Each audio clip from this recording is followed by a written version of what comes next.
A farm of sloe glass is a remarkable and slightly eerie sight.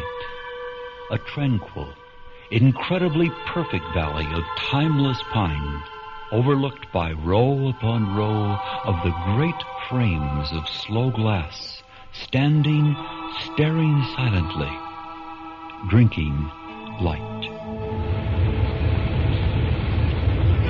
Bob, turn that thing off. Okay.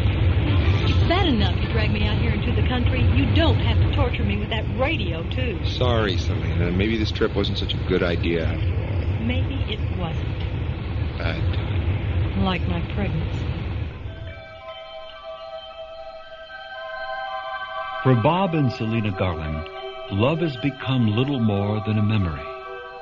Confronted by the loss of a job, a house, and an untimely, unwanted pregnancy, they are trying, for the moment, to forget. That may be difficult, though, in a land of slow glass. Sci-Fi Radio presents an adaptation of Bob Shaw's short story, Light of Other Days.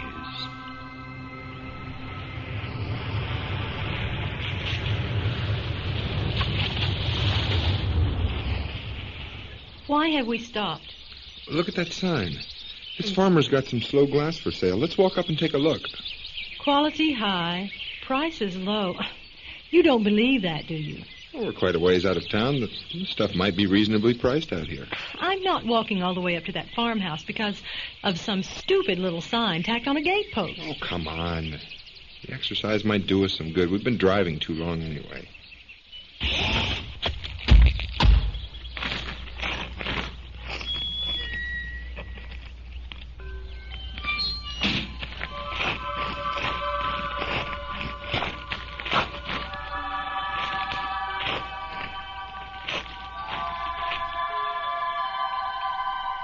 I knew this was just another of your fool ideas. All the way up here for nothing. There's no one in that farmhouse. I saw someone at the window. I'm sure of it. Let's knock and see. Looking for some glass, are ye? Goodness. Where did you come from? Didn't mean to startle you. I was just out for a little draw on the pipe. No smoking in the house. That's what the wife says. You know how it is. My husband doesn't smoke. Well, if it's glass you want, you've certainly come to the right place. And at the right time, too. We don't see many people this early in the season. Does that mean we might be able to buy a little glass without mortgaging our home? Look at that now. I guess I've thrown away any advantage I might have had in this transaction. Rose, that's my wife, says I'll never learn. Still, let's sit down and talk it over. How about right here? On this old rubble wall? Oh, sorry. You folks are dressed right fancy. Well, let me just run in the house and get you something to sit on. Won't be but a minute. That would be nice.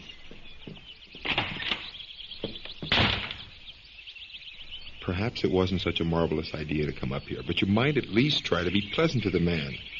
If for no other reason, I can smell a bargain. Well, he's hardly very civil himself. Didn't even ask us to come into his house. Not so loud. His wife's at the window. It's closed. She can't hear us. But she's looking right at us. Staring, you mean? Her manners are no better than his. Now she's turning away. Good. And I hope you noticed that ancient dress she was wearing. A man who won't give things to his wife certainly won't give much to strangers. You can forget about any bargains here. Maybe. Anyway, let's hear him out.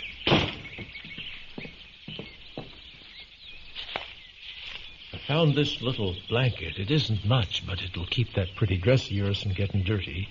Oh, this is fine, Mr. Hagan. My wife and I, we like the outdoors. Why, I can't even remember the last time I've had a chance to breathe some real mountain air, right, Selina? I'm not here for the mountain air. Are we going to hear his sales pitch or not? We've got to be on our way soon. Selina? That's okay, missus. You folks are young. You got places to go. I know that. Now, some of the glass farmers around here give strangers such as yourselves a sales talk about how beautiful the autumn is in this part of the country. Or it might be the spring or the winter. I don't do that. Any fool knows that a place which doesn't look right in the summer never looks right. What do you say? Well, yes, I guess that's so. I want you to take a good look out over the valley down there, Mr. Garland. Garland. Yes. You see where the field slopes down to the banks of that little cove? And then across the water where those trees seem to just sweep up the far hillside? Yes. It's really beautiful. Well, that's what you're buying if you buy my glass. And it never looks better than it does at this minute. The glass is in perfect phase. None of it is less than 10 years thick. And the 4-foot window will cost you $200. $200? Why, that's as much as they charge at the Cindo shop downtown. You don't understand, darling. The cheap glass you'd find in places like the Vistaplex and Panorama stores is only ordinary quarter-inch glass faced with a veneer of slow glass. Maybe only 10 or 12 months thick. This glass will last 10 years, and it's in phase. Doesn't that only mean it keeps time? Only, you say? Pardon me, Mrs. Garland, but you don't seem to appreciate the miracle, the genuine, honest-to-goodness miracle of engineering precision needed to produce a piece of glass in phase. When we say the glass is 10 years thick, it means it takes light 10 years to pass through it. In effect, each one of those panes there is 10 light years thick, more than twice the distance to the nearest star. So a variation in actual thickness of only 1/millionth of an inch would... Mr. Hagen, is something wrong? I'm sorry, my wife there at the window. I thought she was going to call me for something. Now, let's see, where was I? Oh, yes, I was saying that my slow glass is as nearly perfect as can be. The light that enters now will emerge precisely 10 years from now, at just this time of day. Why, imagine if the thickness were imperfect, then light of noon sunshine could emerge at midnight, or summer could come out in winter. Such discrepancies might be desirable to some, but I see you two as the sort to appreciate perfection. What do you do, Mr. Garland? I'm a writer, a poet. I knew it. I could tell you have an eye for beauty. And with my slow glass, you can take 10 years' worth of this valley scenery back to your home. It'll be a continual source of inspiration. He could use some. Each of the panes standing on the hillside there has a slightly different view. Why don't we just walk down and see which one is most to your liking? All right. Mrs. Garland? I'll just wait here, thank you. This way, Mr. Garland. There's a little path that we can...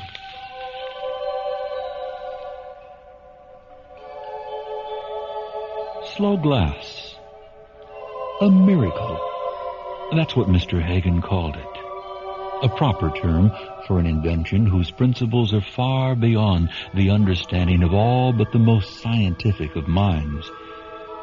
It would tell the Garlands nothing to say that slow glass could be visualized as a hologram which didn't need coherent laser light to reconstitute its information, and in which every photon of ordinary light passed through a spiral tunnel coiled outside the radius of capture of each atom in the glass.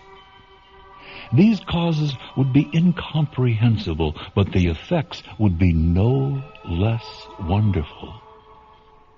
In fact, in the eye of the average individual, having a pane of slow glass was the exact emotional equivalent to owning land. An apartment in the most squalid of city surroundings would seem to look out upon a woodland lake or a misty park. And who is to say that such vistas didn't actually belong to the apartment dweller? An appealing thought to add to the already attractive prospect of visual escape offered to one who owns slow glass. But whatever the lure, Bob Garland has been drawn to this spot with his wife, Selina. Two people whose lives are badly in need of a little miracle right now.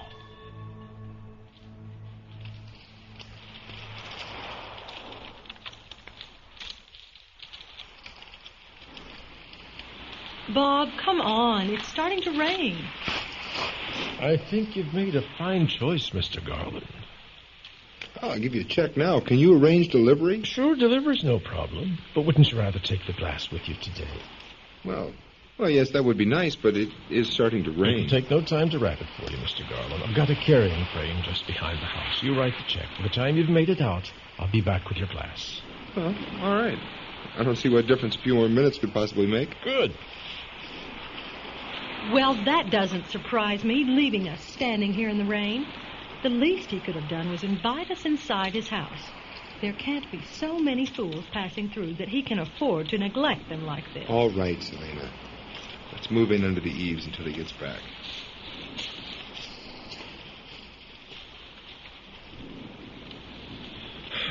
There. That's better. You shouldn't get too wet standing here. Selina, quit staring in that window. If his wife comes in this room, I want her to see me. Maybe she'll have the decency to invite us in out of the rain. What are you doing? Bob, come here a minute. I want you to see this. Very well, Selina. What is it? That little boy that's playing there. That's Hagen's son, I guess. What about him? I think there's something wrong with him. He looks normal enough. I believe that child is deaf. He didn't even turn when I tapped on the window. Then Hagen's got his problems, too. In any case, it's none of our concern. Oh, wait. Here comes his wife. Hello? May we come in? It's raining out here. Oh, that's better. Here she comes. Well, that's the limit. Did you see that? She didn't see you. She looked right at me. She's ignoring us. That's if I've had it. These people are crazy. At least I'm civilized. I'm going in there and give her a piece of my mind. Wait, Selina, she might be blind. Selina, don't open that door. Oh, my God. Bob, how can this be? What is it? We just saw her and the little boy. They just this minute walked up to the window and looked out at us. This is not the room I saw. It was clean, well kept. Why, this room hasn't been lived in for years. Selina, come back out of the house. But they were there. I saw them in the window. Yes, Selina, we both saw them. Slow glass works both ways. Light passes out of a house as well as in. You mean... I don't know. It isn't our business. Now steady up. Here comes Hagen with our glass. Well, Mr. Garland, here's your glass. Here's the check. Thank you. It's been a pleasure to do business with you. The pleasure was mine. Mr. Garland, wait. You folks looked in my house, didn't you? Yes, I'm sorry. I didn't mean to pry. I want you to know it wasn't my fault. Fault, Mr. Hagen? About my wife and boy. You see, a hit-and-run driver got them both down on the old Oban Road 6 years ago. My boy was only 7 when it happened. I'm entitled to keep something, aren't I? Yes, Mr. Hagen, yes, you are. Goodbye. Bob, there's a little chill in the air. Will you put your arm around me? Sure, darling. That poor man. He has nothing but his memories. In the end, that's all any of us have. So perhaps we'd better try to make ours worth remembering. Yes. I'm sorry about what I said earlier. About what? This trip. I think it was a pretty good idea, after all.